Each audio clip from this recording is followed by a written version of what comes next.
राजधानी काठमाडौँको उत्तरी भेगमा अवस्थित टोखा नगरपालिका भित्रको वडा नम्बर 8 पछिल्लो 4 वर्षमा योजनाबद्ध विकास, जनसहभागिता र स्पष्ट नेतृत्वका कारण रूपान्तरणको बाटोमा छ।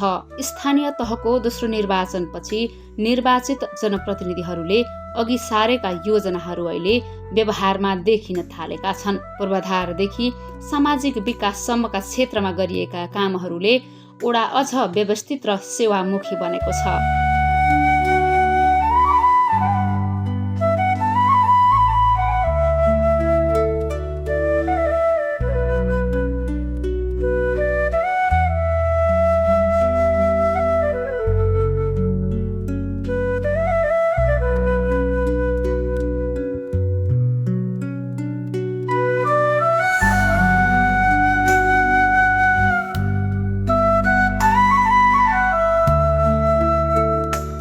वडा नम्बर 8 मा सडक पूर्वाधार विकासलाई उच्च प्राथमिकतामा राखेर काम गरिएको छ।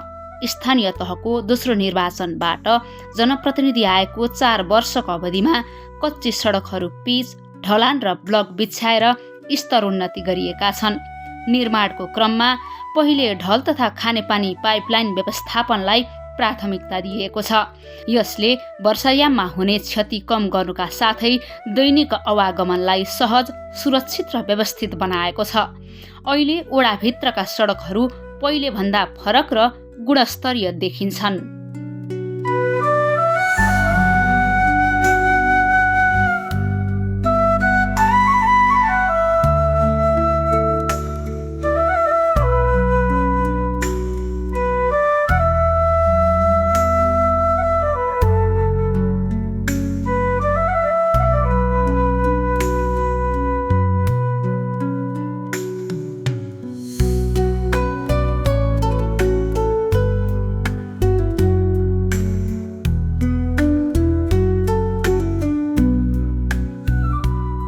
चाहिँ लगभग पिच, ढलान हैन, अब कस्तो ठाउँमा चाहिँ पिच गर्दा ढलान गर्दाखेरि चाहिँ राम्रो हुन्छ भनेर हामीले यो डुबान क्षेत्रमा चाहिँ ढलानै गरेर गएका छौँ।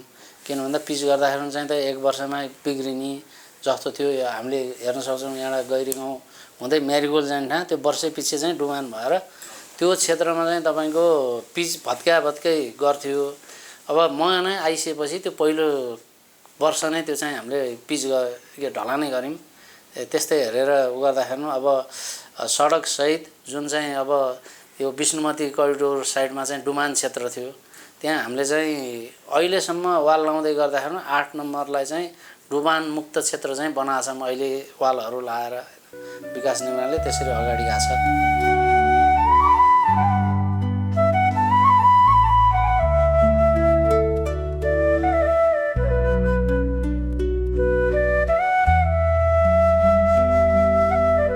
वडा नम्बर 8 ले सार्वजनिक जग्गाको संरक्षण र सदुपयोगमा विशेष पहल गरेको छ, जसले विकासको दीर्घकालीन आधार तयार गरेको छ। विशेष गरी खोला किनार क्षेत्रमा अतिक्रमण गरी बसोबास गरिएको सार्वजनिक जग्गालाई व्यवस्थापन गर्दै त्यसलाई खाली गराउने काम चुनौतीपूर्ण भए पनि सफलतापूर्वक अघि बढाइएको छ।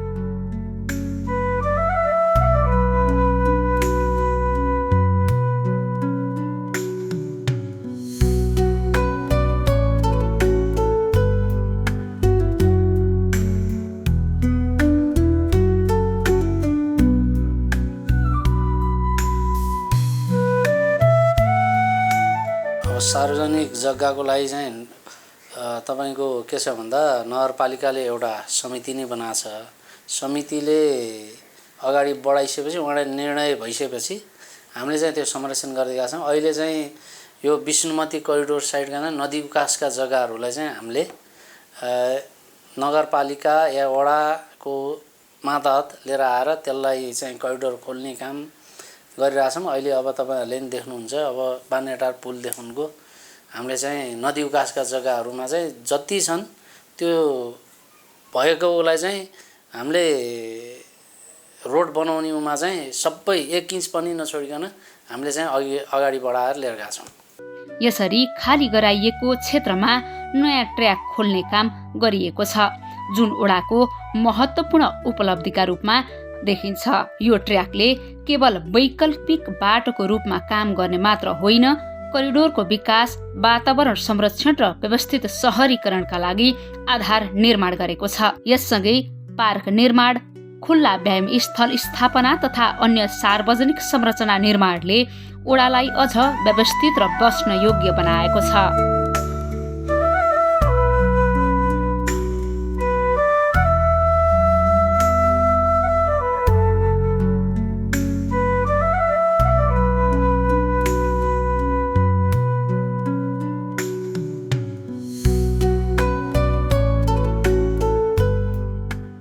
टोखा 8 मा चाहिँ अब यो जग्गा नगरपालिकाको मातहत ल्याइसकेपछि पार्कहरू बनाएका छन्। म आइसकेपछि नि अहिलेसम्म अब यो वडा कार्यालय अगाडि बनेको छु त लगभग 4 वटा चाहिँ बन्ने क्रममा छन्, कोही बनिसकेर चाहिँ सञ्चालनमा नि छन्।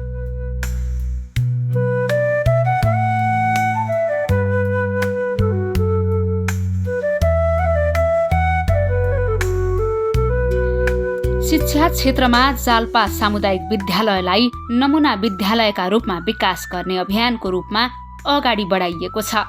विद्यालयको भौतिक संरचना सुधार, कक्षा कोठा व्यवस्थापन, डिजिटल शिक्षण प्रणालीको विस्तार तथा शैक्षिक सामग्री उपलब्धताले शिक्षण सिकाइको वातावरण सुधारिएको छ। यसले विद्यालयलाई उत्तरी क्षेत्रकै उत्कृष्ट शैक्षिक संस्थाको रूपमा स्थापित गरिरहेको छ।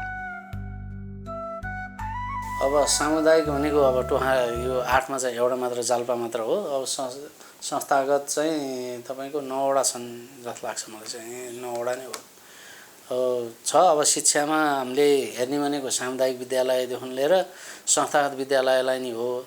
अब यसमा उगादाखेरि जाल्पा मावि चाहिँ उत्तरी भेगको चाहिँ नम्बर 1 उमा पर्छ। अहिले पनि हाम्रो हेर्ने हो भने सामुदायिक विद्यालयमा टोखा नगरपालिकाको चाहिँ पहिलो नम्बरमै पर्छ जाल्पा मावि चाहिँ।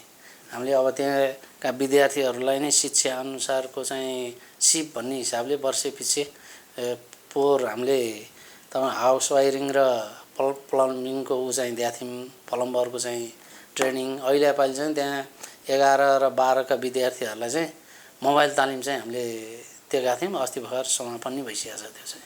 अहिले म आइसकेपछि हामीले यो साललाई चाहिँ 70 लाख रुपियाँ बजेटै छुट्याएको थियौँ त्यो जुन भवन थप्नको लागि र अनि अरू उसको लागि चाहिँ तपाईँ ट्रस्टको लागि चाहिँ वर्षैपछि जस्तो हामीले बनाएर उनी छ।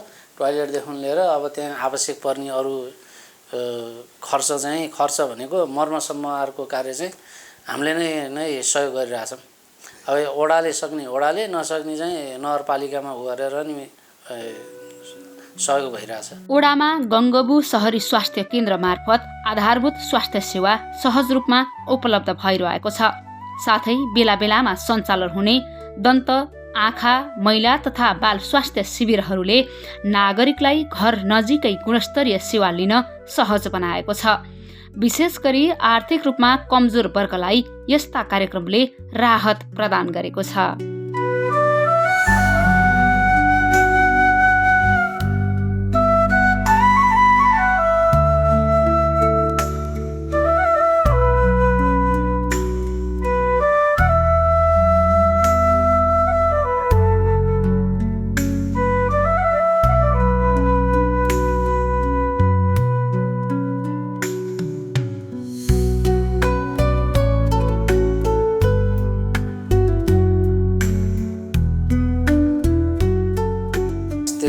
चाहिँ अब यही आधारभूत स्वास्थ्य चौकी नै छ हाम्रो पनि। यहाँ अब जुन नगरपालिकाले या सरकारले दिने औषधिको चाहिँ निःशुल्क वितरण नै छ।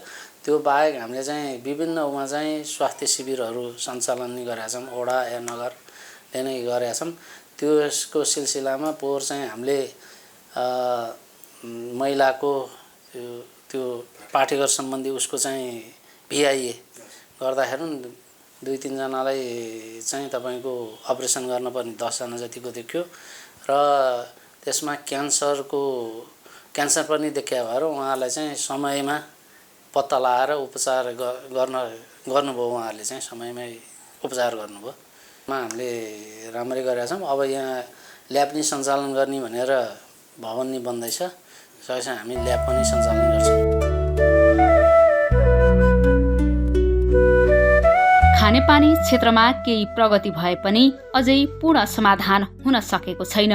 डिप बोरिङ निर्माण, पाइपलाइन विस्तार जस्ता कामहरू प्राथमिकतामा राखिएको छ, तर दीर्घकालीन र भरपर्दो आपूर्तिका लागि थप योजना आवश्यक देखिन्छ। वडा कार्यालयले यसलाई प्राथमिकतामा राखेर आगामी दिनमा थप प्रभावकारी काम गर्ने तयारी गरिरहेको छ। हाम्रो मात्र वडाको मात्र होइन, समग्र उपत्यकाभरि नै समस्या छ। यसको समाधानको लागि चाहिँ अब के भने हामीले सानो सानो मूलहरूलाई चाहिँ गर्न सक्नु पर्यो। त्यो अब हाम्रो राष्ट्रिय निकुञ्जहरूको जुन पानीलाई सङ्कलन गरेर त्यसलाई चाहिँ तपाईँको ट्याङ्कीमा गरेर रिजर्भ ट्याङ्की बनाएर चाहिँ त्यसलाई सप्लाई गर्न सक्यो भने चाहिँ अलिकति केही होला। नत्र भने जमिन मुनिको पानी नि कति नै गर्ने।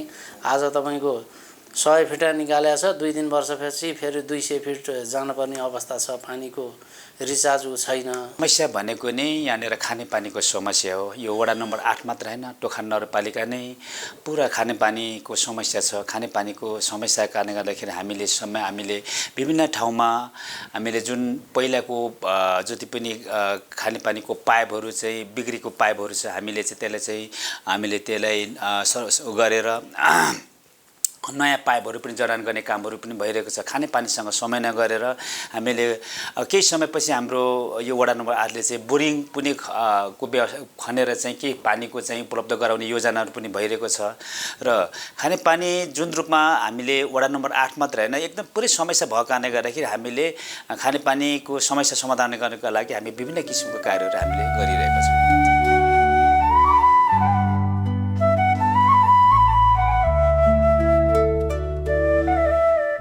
महिला सशक्तिकरणका लागि सञ्चालन गरिएका सिपमूलक तालिमहरूले सकारात्मक परिणाम देखाउन थालेका छन्।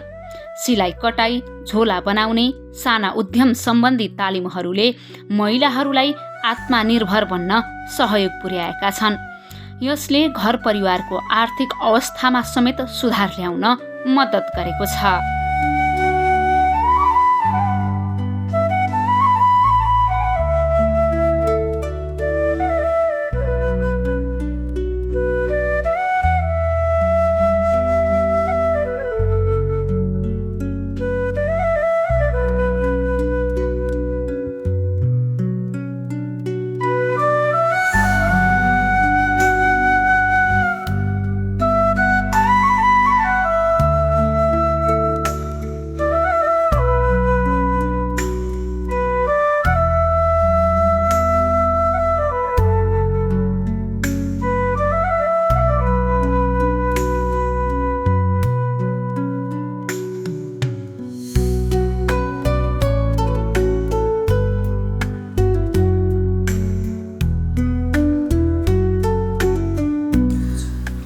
कामहरू ल्याएको छ हामीले होइन। महिला दिदीबहिनीहरूलाई भन्दा नि अब हामीले वृद्धदेखि युवा, बालबालिका, महिला सबैलाई समाटेर काम गरेको छ। त्यस कारणले महिला दिदीबहिनीहरूले नि उहाँले चाहे अनुसारको तालिम हामीले ब्युटिसियन, ब्युटी पार्लर, बेकरी होइन, युवाहरूलाई अब इलेक्ट्रिक सामानहरू, EI सबैको ट्रेनिङ दिँदै आएको छौँ हामी वर्ष नै। त उद्यमी नै भन्नुभएको छ दिदीबहिनीहरू। अब सेन्टर प्याडको अनि अब खाजा दिदीबहिनी खाजाको नि व्यवसाय नै गर्नुभएको छ। यो आर्थिक वर्ष त हामीले धेरै नै तालिम भयो। इलेक्ट्रिक सामानहरूको भयो, EI को भयो, मोबाइल ट्रेडिङ भयो, अनि यो झोला सिलाउने ट्रेडिङ भयो, अनि ब्युटी पार्लरको भयो, ब्युटिसियनको भयो, अनि अब अहिले वाद्यवादनको भइरहेछ। कामहरू त भइरहेछ दिदीबहिनीहरूको। अब पार्लर सिक्छु भनेलाई पार्लर, अब होटेल सिक्छु भने होटेल, बेकरी सिक्छु भने बेकरी। अब सबै दिदीबहिनी आउने इच्छु भएकालाई चाहिँ रोकेको छैन। जे गर्छु भन्नुहुन्छ त्यो तालिम चाहिँ दिइरहेछ। लक्ष्य नै त्यही छ हाम्रो। अध्यक्षज्यूले त्यही भन्नुहुन्छ, हाम्रो सरकारको पैसा खेर नहालौँ, अब सकेसम्म निर्भर हुनुहुन्छ भने गर्नुहोस्, नत्र पैसा फिर्ता जान्छ भन्छु म। युवाहरूलाई लक्षित गर्दै विभिन्न शिव विकास तालिम, खेलकुद गतिविधि तथा रचनात्मक कार्यक्रमहरू सञ्चालन गरिएको छ। यसले युवाहरूलाई सकारात्मक दिशातर्फ अग्रसर गराउनका साथै रोजगारी र स्वरोजगारका अवसरतर्फ उन्मुख गराएको छ।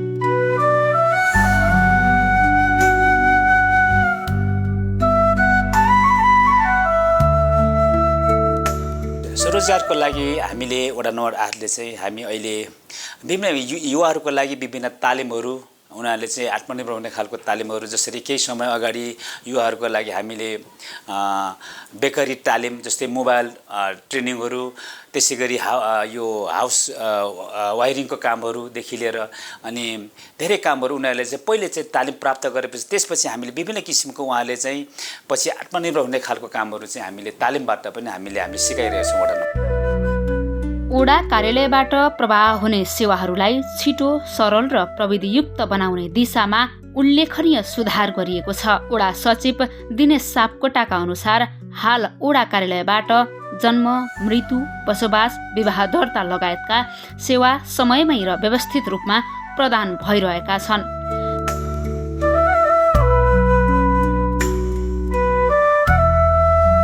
नागरिकले सेवा लिनु पर्यो भने सबैभन्दा पहिले वडा कार्यालयमा आउनुपर्छ र उसले चाहिँ वडा कार्यालयमा आइसकेपछि मात्रै उसको चाहिँ अरू अगाडिका कामहरू चाहिँ सुरुवात हुन्छन्। जस्तो जिल्ला प्रशासन कार्यालयमा गर्ने काम हुन्छ, मालपोत कार्यालयमा गर्नुपर्ने कामहरू हुन्छ, त्यसै गरिकन अन्य कार्यालयमा विभिन्न कार्यालयहरूमा जस्तो बैङ्कमा गर्नुपर्ने कामहरू हुन्छन्।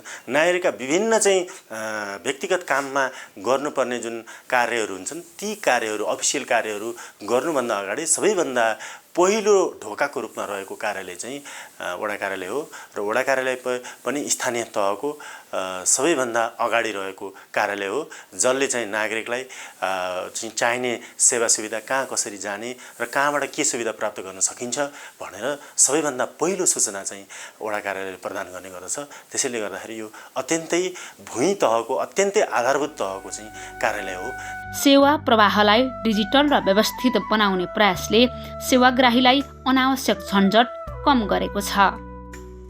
अब हामीले यसलाई चाहिँ प्रविधि मैत्री बनाउने कोसिस गरेका छौँ र यो चाहिँ हामीले कसरी बुझ्नुपर्ने रहेछ भने सेवा प्रवाह गर्ने निकाय चाहिँ प्रविधिमा अगाडि र सेवा लिने व्यक्तिहरू चाहिँ जसलाई जसका निमित्त हामी सेवा दिन बसेका हौँ ती मान्छेहरूको चाहिँ क्षमता चाहिँ फेरि तल रह्यो र उहाँहरूले त्यो टेक्निकल जुन हाम्रो जुन प्रविधि छ त्यसलाई चाहिँ ग्रहण गर्न सक्नु भएन भने चाहिँ त्योमा उहाँहरू चल्न सक्नु भएन भने त्यसको कुनै अर्थ रहँदैन रहेछ।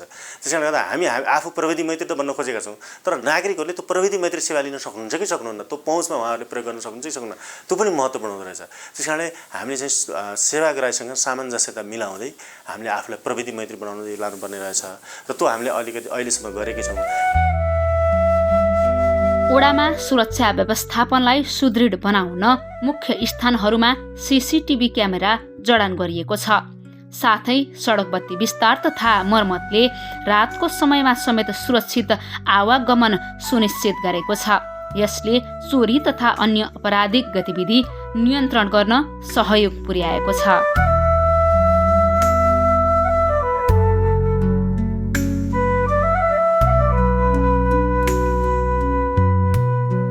शान्ति सुरक्षाको लागि वडा नम्बर 8ले हामीले जति पनि हाम्रो छिमेकी वडाहरू हुन्छ, वडा 3, वडा नम्बर 6, त्यसरी 7मा हाम्रो चाहिँ वडा नम्बर भित्रको चाहिँ हाम्रो वरिपरि नै हामीले सीसी क्यामेराहरू जडान गरिएको छ। त्यो सीसी क्यामेराहरूबाट पनि हामीले समय समयमा हामीले जसरी यहाँनिर विभिन्न घटनाहरू भएको कुराहरू चाहिँ हामीले चाहिँ प्रहरीसँग समन्वय गरेर नै जसरी यहाँनिर कस्तो किसिमको घटनाहरू भयो भने तुरुन्तै हामीले अन द स्पोट नै हामीले प्रहरीसँग समन्वय गरेर हामी वडा अध्यक्षज्यूको नेतृत्वमा हामीले जुन कामहरू हरेक कामहरू गरिरहेको छौँ। वडा नम्बर 8मा रहेका मठ मन्दिरहरूको संरक्षण र मर्मत सम्भारमा पनि ध्यान दिइएको छ। पुराना धार्मिक संरचनाहरूलाई जोगाउँदै आवश्यक ठाउँमा मर्मत गर्ने तथा केही स्थानमा नयाँ संरचना बनाउने काम गरिएको छ। यसले स्थानीय संस्कृतिको संरक्षणमा टेवा पुर्याउनुका साथै धार्मिक आस्थालाई अझ मजबुत बनाएको छ। यस्ता संरचनाहरूले ओडाको पहिचान जोगाउन र समुदायबीच एकता बढाउन पनि सहयोग पुर्याएका छन्।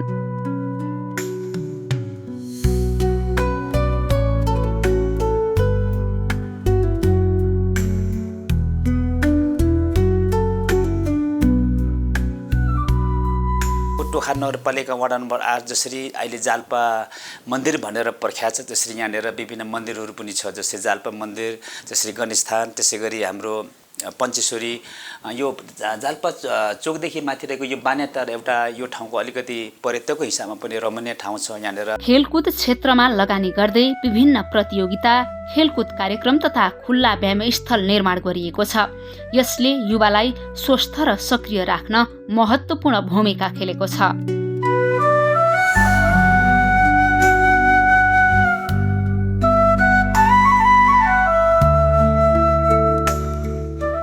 खेलकुदको क्षेत्रमा वडा नम्बर 8ले धेरै नै कामहरू गरेको छ जसरी केही समय अगाडि नै सानो बालबालिकाहरूको लागि 3 महिना ट्रेनिङहरू सञ्चालन गरेका थियौँ भने त्यसै गरी हामीले टोखा बक्सिङ क्लबले चाहिँ यो वडामा टोखाभरि नै धेरै कामहरू चाहिँ खेलकुदको क्षेत्रमा गरिरहेको छ। त्यसै गरी यो वादोकाई कराते त्यसै गरी गुजुरिया कराते त्यसै गरी हरेक टेक्वान्डो यस्तो किसिमको खेलहरूको क्षेत्रमा चाहिँ खेलाडी मुख्य कुरो खेलकुदमा चाहिँ खेलाडी उत्पादन गर्ने खेलाडीहरूले आत्मनिर्भर हुने खालको तलदेखि नै तल हाम्रो किनभने ग्रास लेभलदेखि नै खेलाडी उत्पादन गर्ने किसिमले चाहिँ हामीले वडा नम्बर 8ले त्यस्तो किसिमको योजना लिएर हामीले सञ्चालन गरिरहेको छौँ। खेलकुदको सन्दर्भमा चाहिँ तपाईँको अहिले बालबालिकाहरूलाई हामीले अहिले ट्रेनिङ दिइरहेको छौँ होइन। अब युवा लक्षित प्रोग्राममा पनि हामीले अस्तिना पनि योभन्दा अगाडि पनि हामीले पहिला जस्तै विभिन्न क्लबहरूलाई हामीले डोनेसन दिएर उहाँहरूले खेलकुद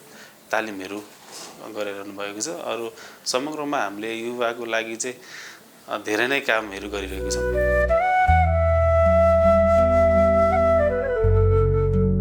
वडा नम्बर 8मा कृषियोग्य जमिन धेरै नभए पनि कौशी खेतीलाई प्रोत्साहन गरिएको छ। घरमै तरकारी उत्पादन गर्नका लागि आवश्यक बिउ बिजन र बिरुवा वितरण गर्ने काम वडा कार्यालयले गर्दै आएको छ। यसले स्थानीयलाई आफ्नै घरमा सानो स्तरमा तरकारी उत्पादन गर्न सहयोग पुर्याएको छ र आत्मनिर्भर जीवनशैलीतर्फ प्रेरित गरेको छ। यो नगरपालिका वडा नम्बर 8मा तपाईँ कृषि योग्य गर्ने ठाउँ नै छैन क्या। अनि त्यसको लागि ठाउँ नभएको कारणले चाहिँ अहिले हामीले चाहिँ अब कसरी हुन्छ यो कृषिलाई त अब समेट्न पर्यो। अब जसरी अब अहिले विभिन्न थरीको तपाईँको कृषिमा पनि तपाईँको विभिन्न समस्याहरू आइरहेको हुन्छ। बाहिरबाट किनेर तरकारीहरू खाइरहनु भएको छ होइन। त्यसले अब धेरै हाम्रो जनतालाई हाम्रो यहाँको वडा 8को वासीहरूलाई धेरै नै अलिकति हानि भएको कारणले गर्दाखेरि हामीले चाहिँ अहिले कौशी खेती जस्तै कौशीमा हामीले बिउ बिजनहरू दिने अनि कौशी खेतीमा चाहिँ उहाँहरूले लगाउनुहुन्छ। सरसफाई अभियान प्लास्टिक न्यूनीकरण तथा वृक्षारोपण कार्यक्रमहरू प्रभावकारी रूपमा सञ्चालन गरिएका छन्। यसले वडालाई अझ हरियाली वातावरण मैत्री बनाउन सहयोग पुर्याएको छ। वातावरण संरक्षण कार्यक्रममा चाहिँ हाम्रो अब यो लगभग हामीले यो तपाईँको 100 कति हप्ता पुगिसकेको छ हाम्रो नर्दी सरसफाइ हाम्रो नगरपालिका अभियानमा होइन। त्यो चाहिँ तपाईँको हप्ता पछि निरन्तर भइरहेको छ। विष्णुमती खोला जस्तै साङ्ले खोला रेगुलर भइरहेछ। अनि हामीले वडा 8मा पनि जस्तै यो प्रधानमन्त्री स्वरोजगार भयो अब अनि हाम्रो यहाँ हामीले 2 जना नै राखेर यो तपाईँको सरसफाइमा चाहिँ हामीले विभिन्न अब कामहरू गरिरहेछौँ। यस वर्ष निर्वाचनका कारण केही समय विकास निर्माणका कामहरूमा अपेक्षाकृत ढिलाइ भएको देखिएको छ। योजनाहरूको कार्यान्वयनमा प्रारम्भिक चरणमा केही असर परे पनि अहिले ती कामहरू पुनः तीव्र गतिमा अघि बढिरहेका छन्। वडाले प्राथमिकताका आधारमा अधुरा योजनाहरूलाई निरन्तरता दिँदै सम्पन्न गर्ने दिशामा काम गरिरहेको छ।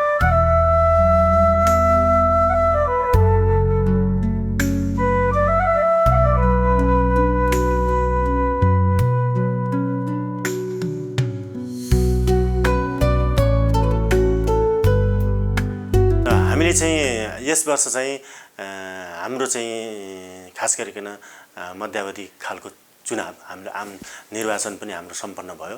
त्यो निर्वाचनले गर्दाखेरि हामी बिचको 2-3 महिनादेखि त्यहाँ अलमलमा पर्यौँ। जसले गर्दाखेरि केही सम्झौताहरू केही कार्यक्रमहरू योजनाका कार्यक्रमहरू सम्झौता गर्न अलिकति ढिलो भएको छ।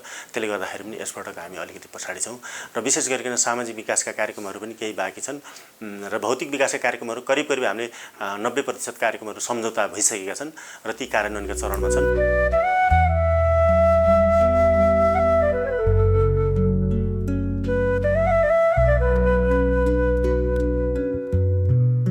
स्थानीय तहको दोस्रो निर्वाचनपछि सुरु भएको जनप्रतिनिधिको 4 वर्षे कार्यकाल पूरा भएसँगै टोखा नगरपालिका वडा नम्बर 8मा धेरै परिवर्तनहरू भएका छन्। पहिलेको तुलनामा अहिले वडा व्यवस्थित, सुरक्षित र विकासमुखी बनेको छ। विशेष गरी सार्वजनिक जग्गा संरक्षण र खोला किनारमा ट्र्याक निर्माण जस्ता कामहरूले दीर्घकालीन विकासको बलियो आधार तयार गरेको छ। अब बाँकी समयलाई अझ प्रभावकारी रूपमा उपयोग गर्दै खानेपानी जस्ता बाँकी चुनौतीहरू समाधान गर्ने लक्ष्यसहित वडा कार्यालय अगाडि बढेको छ।